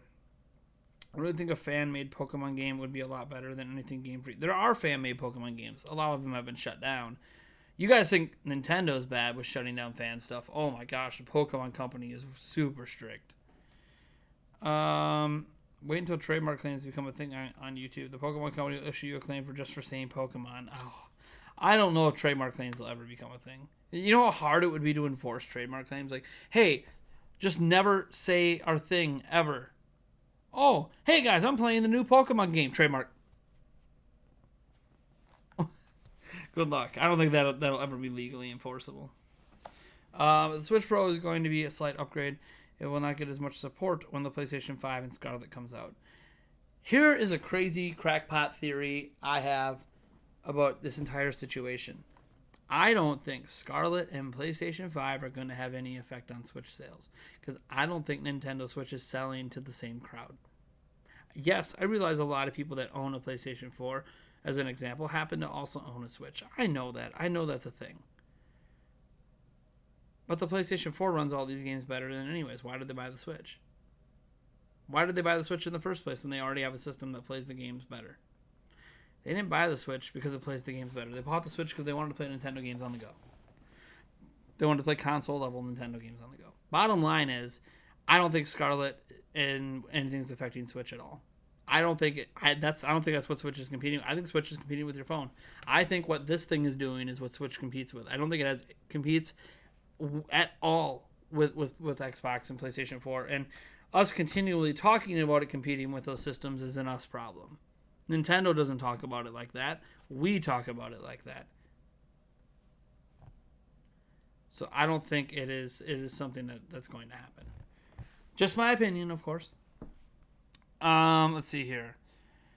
If the Switch goes Pro, it's going to be straight up that it will not be as much support. Okay, not as much support.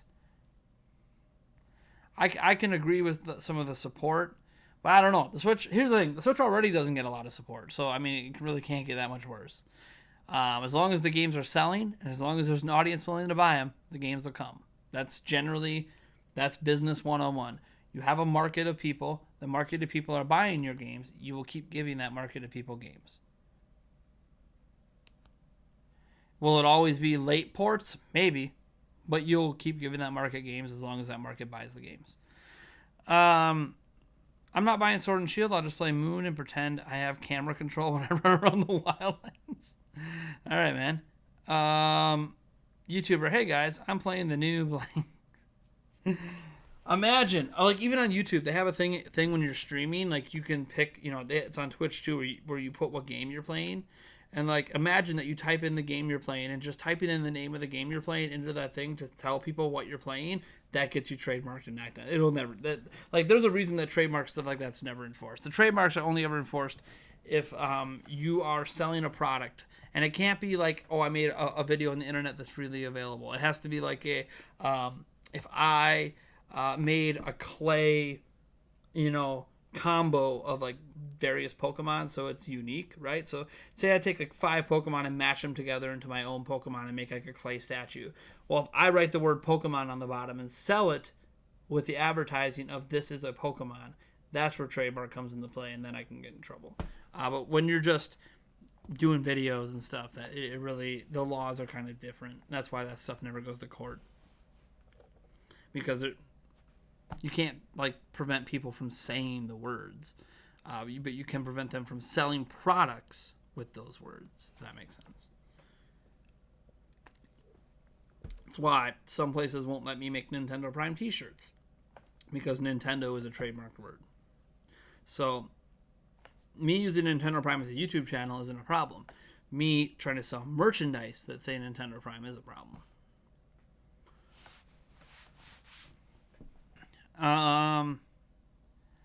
That being said, there's a link in the description to go buy Nintendo Prime merchandise. Let's see here. I'll probably, if I ever become a massive YouTuber, I'm sure I'm gonna have to change my name to keep selling merchandise. Let's see here.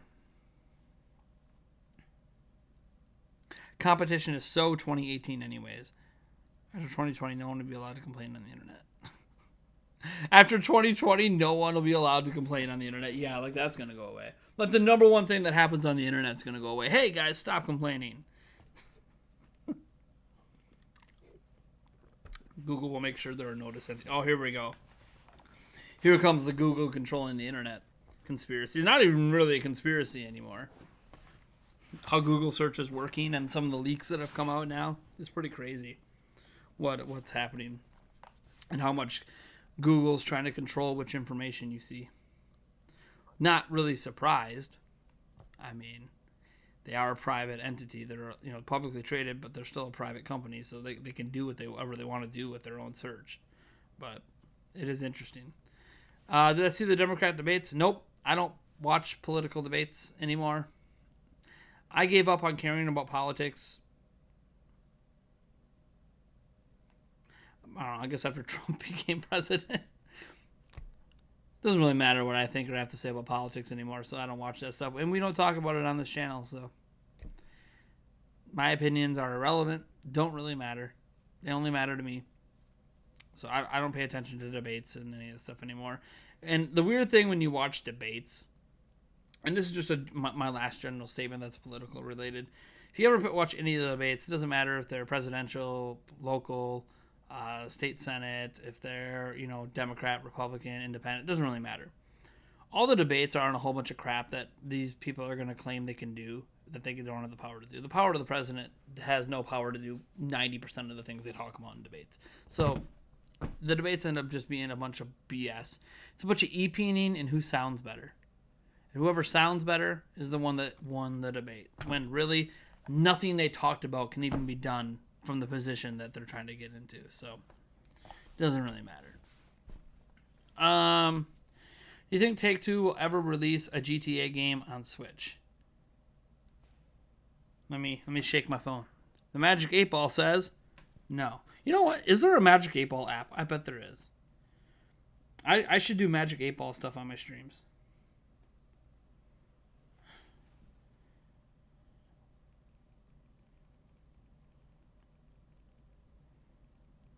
Sorry, texting my fiance.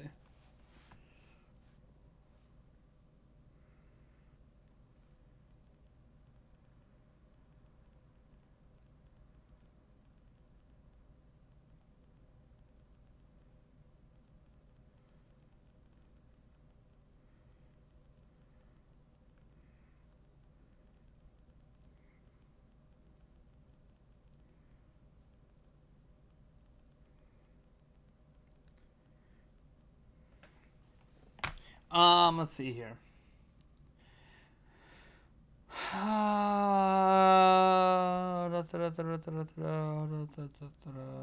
Because the people behind it, if they got caught lying, reporting fake. Okay, wow. That's why we don't talk about politics. Did you know men can have babies? You should really put that in the description. I should really put what in the description? That you're not allowed to talk about politics and religion? Here's my thing about putting that in the description. We are a video game channel with a live stream titled Switch Pros, Potential Specs, Google Stadia's Pros and Cons, Q&A, on a channel called Nintendo Prime. Why the hell would we talk about religion and politics on a video game channel? We're not Kotaku. We're not Polygon. We're not IGN. We're Nintendo freaking Prime. Do I make videos about politics on my channel? Do I put up editorials that deal with political and religious debates? No. So here's my thing on this and why I don't feel like I need to put that rule in the description. Nothing about my channel ever suggests that it's okay to talk about politics and religion at this outlet. Nintendo Prime as an outlet doesn't talk about this stuff. So why would we talk about this stuff? Why would it even be something that you would even want to bring up in a live stream on a channel that doesn't talk about that stuff? I could see you bringing it up on Philip DeFranco's live streams. I can see you bringing it up on the Quarterings live streams. I can see you bringing it up on a lot of other places that do talk about this stuff or do intermix video games and politics and religion. This is not one of those channels that does that. So if it's not naturally done through the content I already create, why would we talk about it? Why would we talk about it? Heck, the only video I did today, children, oh children, avert your eyes. The only video I did today, and this is why I allow these kind of jokes in my live streams, because this does occasionally happen on the channel. In my video today, if you didn't watch it, which most of you probably didn't, because it barely has any views, these popped up. And you know what these are? Look at those. Those, my friends, are flavored penises. Breath mint penises were sent to me in fan mail. So because we have jokes about stuff like this on the channel, I allow there to be some adult humor on the channel. Because I get gifts like this from the fans, I allow there to be some adult jokes on the channel. So that's why we can have adult conversations in these streams. But I don't do politics and I don't do religion. Do I do jokes about sexual stuff? Sure. But politics and religion are just off limits because it creates controversy. People don't really get upset about this kind of stuff. I mean, heck, next thing you know, someone's going to get mad at me. I mean, you want to talk about if we were a political channel. I mean, gosh, look at these. These boobs are white, so I'm racist or something. Like, it was not like I had a choice in it. It was sent to me from Germany, but it's just, this is why we don't talk about this crap. Like, I just don't care. You can argue I should care, but I just don't. It's always just pointless dribble and everyone thinks they're right. So who cares? I don't find a point in arguing or debating on stuff that no one really wants to argue or debate about. Maybe they want to argue. They don't really want to debate. They just want to prove they're right. That's why we don't talk about that crap here. That's why I don't want to be Kotaku and Polygon and trying to force my political agenda down people's throats. Why? What's the point? To what end? Am I trying to get you to vote the way that I vote? Why do I care about that? I play video games. I have a video game channel. I'm going to vote the way I'm going to vote, and it's really no one's business. This is why I've never told anyone who I vote for. It's no one's business. It has nothing to do with my channel, so who cares?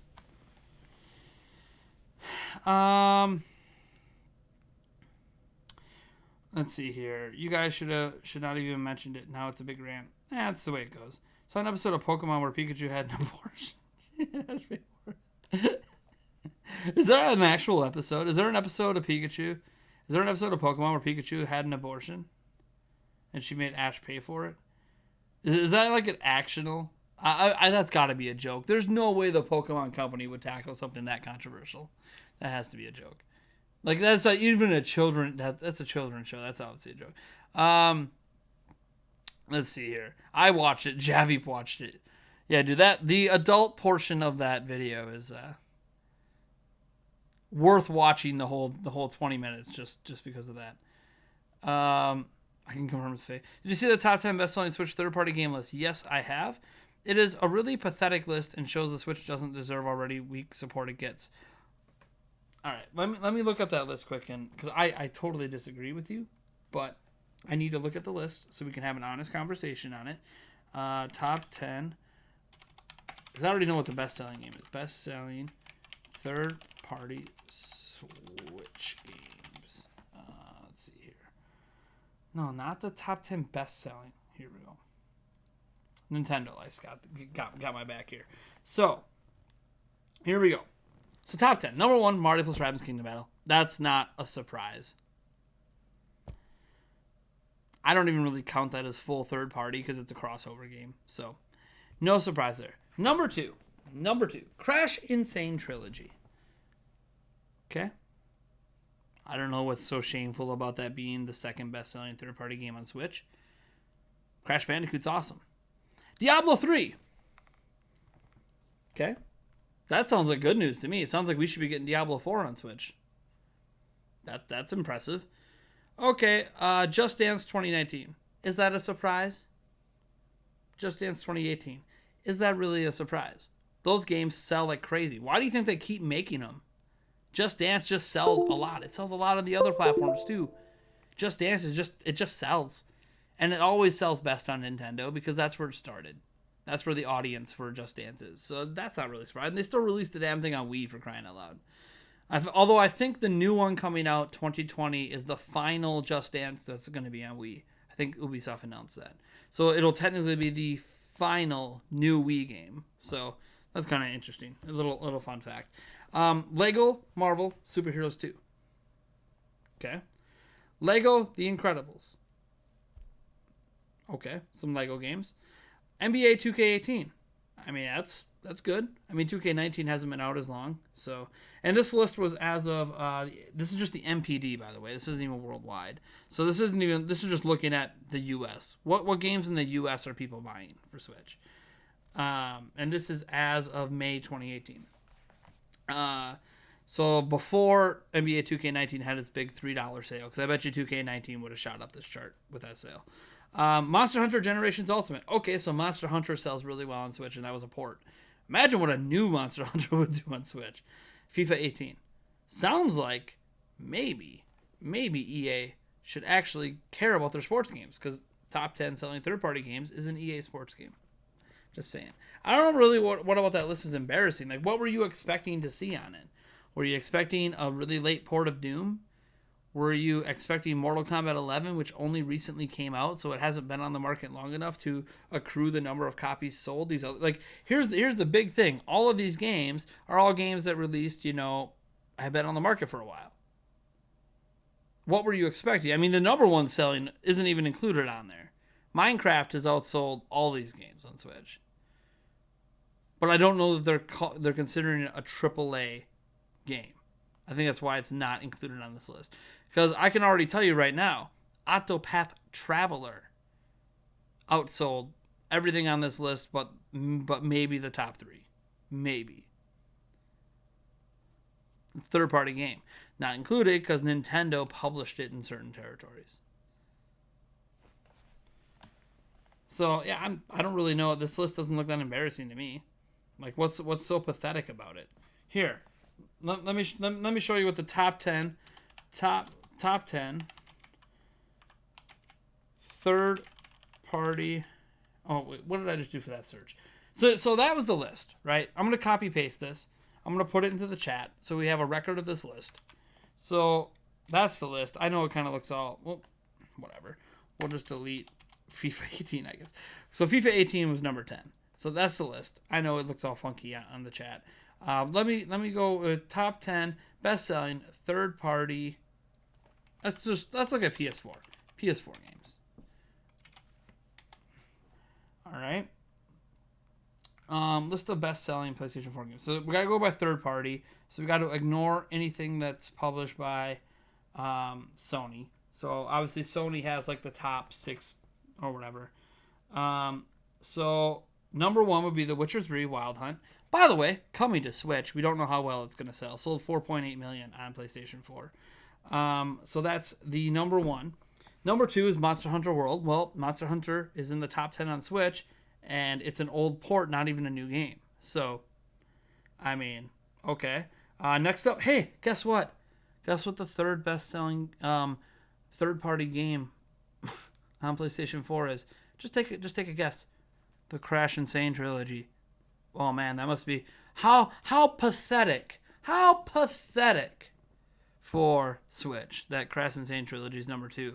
I mean, it's number 3 on PlayStation 4, but I mean, how pathetic. So Witcher 3 Wild Hunt, Monster Hunter World, Crash Insane trilogy. Next up is Final Fantasy 15. Hasn't even released on Switch, so yeah, you really can't even draw a direct comparison there. FIFA 18 at number 5. Hey, FIFA 18 is also one of the top 10 selling games on Switch. All right, cool. Let's see here. Then we go down. The next one is Grand Theft Auto 5. I mean, is that a surprise? Grand Theft Auto hasn't even released on Switch. I think Grand Theft Auto would have been in the top 5 if it released on Switch. Let's see here. Next up, you have Knack. Wait, no, sorry. Knack is Sony. Let me scroll down. Next up is finally Call of Duty World War II. Call of Duty World War II. So there's your 6th one. There's no Call of Duty on Switch, so there's nothing to compare that to. Then you finally get to Nier Automata. Again, there's nothing to compare that to on Switch. Street Fighter V at number 8. Again, nothing to compare that to on Switch. Dragon Quest XI, which is coming to Switch. The best version of it's coming to Switch at number 9. And then the 10th best-selling third-party game on... wow. I'm kind of surprised. So the best-selling third-party game on Nintendo Switch is Battlefield 1. Which, again, another game that's not on Switch, so how can you really compare? I think somewhere in there, I got to see how updated these numbers are, because I think Red Dead is probably replacing one of those games on here. But these are these Japan sales only? Hold on. No, these are everything combined. This is all pretty up to date. Maybe there hasn't been sales figures posted for Red Dead yet, because they're only up. This is on Wikipedia. The Wikipedia page is only being updated when there's actual official sales figures. So these are all official numbers, based on official numbers. There could be some changes in there from numbers that haven't been posted out by companies. Anyways, yeah, obviously that top 10 sounds better, but a bunch of those games were never on Switch. So like, what are we supposed to? Are we knocking Switch because it doesn't have it? And some of the games that are on that list, like The Witcher 3 and Dragon Quest, are coming to Switch anyways. So I'm not sure what am I supposed to think. So it's so pathetic. Be Switched 55. I see you. If you're still watching over on Twitch, I see you. Welcome. Kapow. So let's see here. So I don't really know what Joe Schmo was even bringing up, because like, one, we were just talking about just the U.S. and the thing I got for PlayStation is worldwide. But yeah, I mean, what are we supposed to be mad about? Like, we have some of the same games in our top 10, and some of the games that aren't currently in the Switch's top 10 are coming to the Switch. So let's see here. I'm only here because I'm waiting for this 2K18 video ad to finish. Oh boy.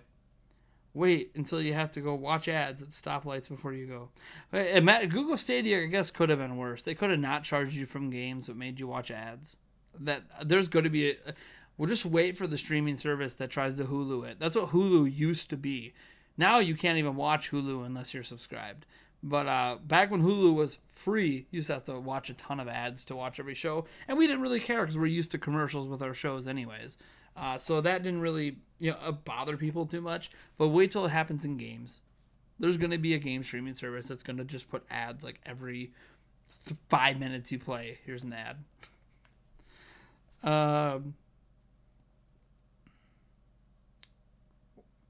That's not as bad as the 1 minute ad before you can use the airport urinal. What airline does that? All of them. When you go on an airline, you can actually use the bathroom immediately when you get on. So to be fair, you can.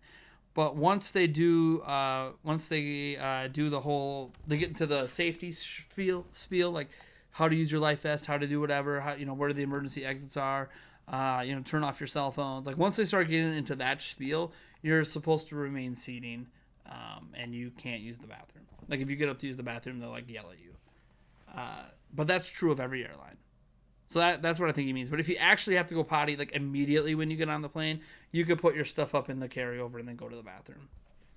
So most people know airline bathrooms suck anyways. So just go to the bathroom in the airport before you get on the plane.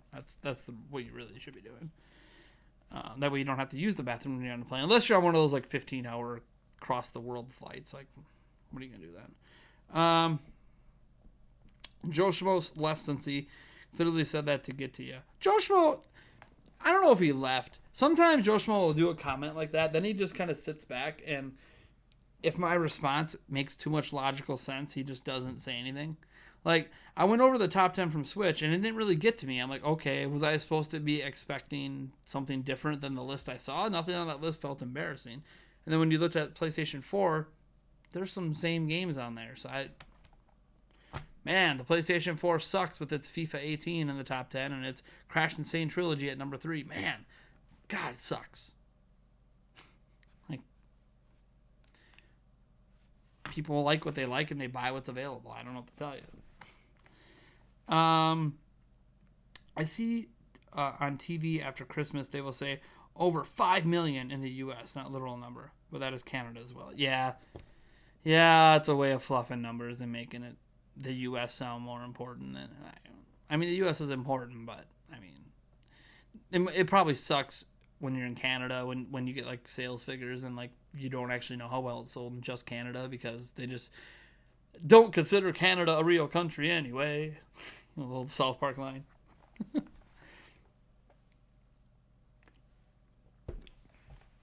Oh man, I kept hitting my head in the washroom. That's what they call it. Oh, washroom. I've heard that before. The washroom. It's not just Canada that use that. There's a couple other countries that call it washroom too. People who use stats like this to convey a BS narrative really need to be slapped upside the head. Yeah, I mean, that's the thing. It's like you look at that top 10 on Switch, and what am I supposed to be embarrassed by? I guess you can argue the Lego games or the Just Dance.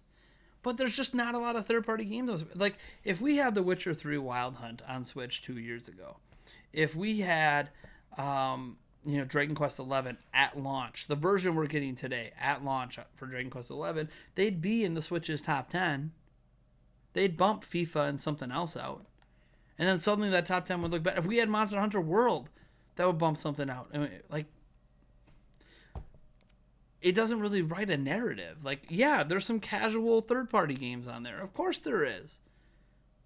Because there's already an audience for those things, and we don't get a lot of third-party games, and when we do get them, they're late.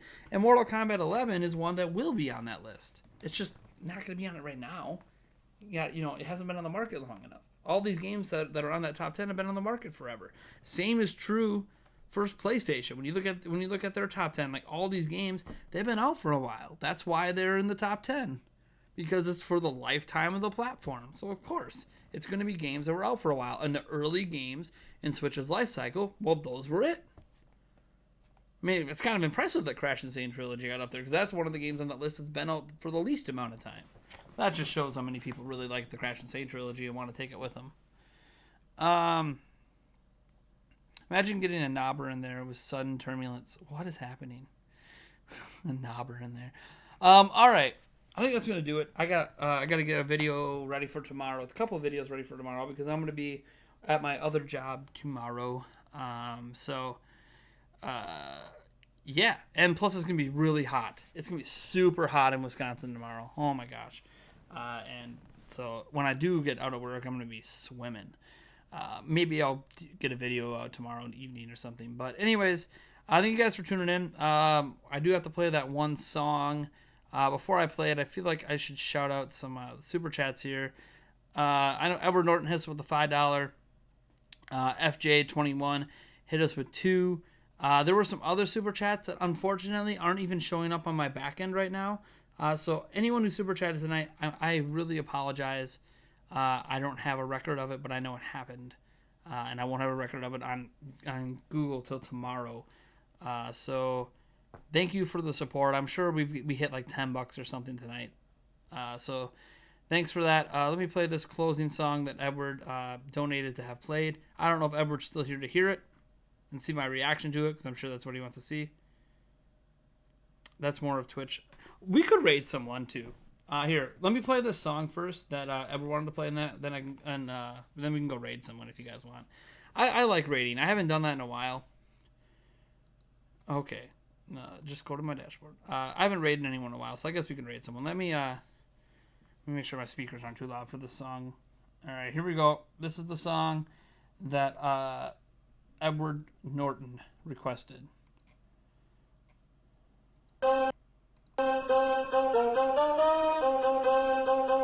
You got me, nigga? Yeah, there we go. All right. Yeah? Yeah,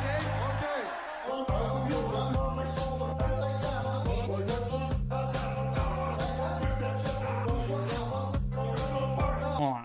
I don't know if that's the right one. Hold on. all right. Okay, good stuff. I love it. Don't stop. You make me come. Make me come. Okay.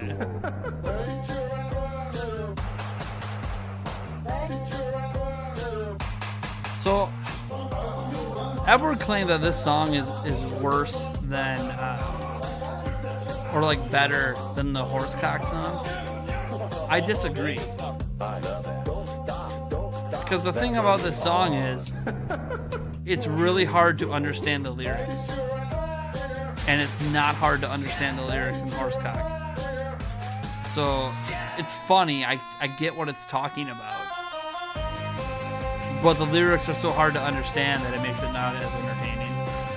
Or whatever. We got like another minute of this song, so.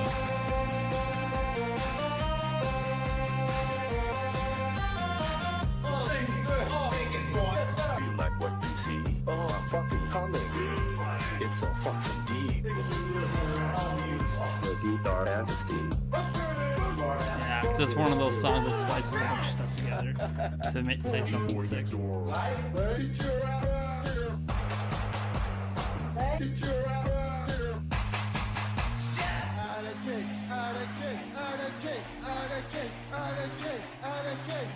right, guys. Yeah. What's up, SSR CR? Good to catch you on. Yeah, closing out the stream here. We're about to go raid someone. This is a thing that Edward requested. It's not like the beat.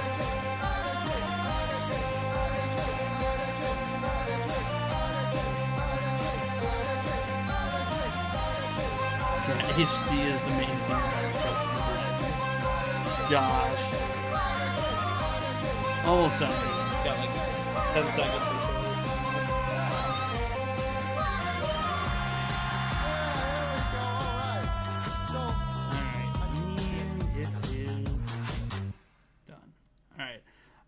Let me see if I can find someone to raid quick. See if anyone's live first off in my YouTube here. Hey, I know. Are they still? Hold on. Let me see if they're still going. They'd be fun to raid. If they're still going. Just go. Don't worry. They are. Okay. Here, guys, we're gonna go raid Nintendo Cake Gaming. They're streaming Mario Maker 2 right now. So boom. Let's go raid them quick. In fact, I'm going to see how this raid goes live. What is this here? Let's raid them up. Let's go. I put the link in the. Oh, I gotta put it over on Twitch here for our Twitch people too. We're gonna go raid these people over on YouTube, guys, on Twitch. Okay. Oh, that's it. You're good. Yay! Yay! That was cool. That you have to keep moving. Be sure to do like hashtag MP raid what is it? Gabrielle, ready to play. Welcome to stream. And it's your first time. Welcome. This game is awesome from Lucy. Raid? No, we're not raiding. Every stage is just Literally, no one's raiding. You know what? I'll do the first one. Let's see here. I'll just say Ghost hi. House music in Super Mario Bros. 2, which never existed before Mario Maker. All right, see. All right, see you. What do we say? Totally out of this world. The beginning reminds me of Dreamland. That song. I feel bad for Ellen because she sits on the stool. I know it's like a hard stool. Here. I'm a nice little shit. I know. So bad at me. I know. We gotta build it. We're gonna do it. I'm getting anxiety from seeing Mario jump and having the booze all around. It's kind of like crossing. Love these guys. Yes, It's it is. the walls coming on you. Something like Every that. time I Ooh. watch their streams, I smile. Nice Oh, one. it's floaty. Yeah. They're just so nice. We got some remixing at nighttime. You ready for the video And to end? it's All right, cool. Yeah. floaty. I'll end my video here. Floaty, maybe? You guys go right away. That's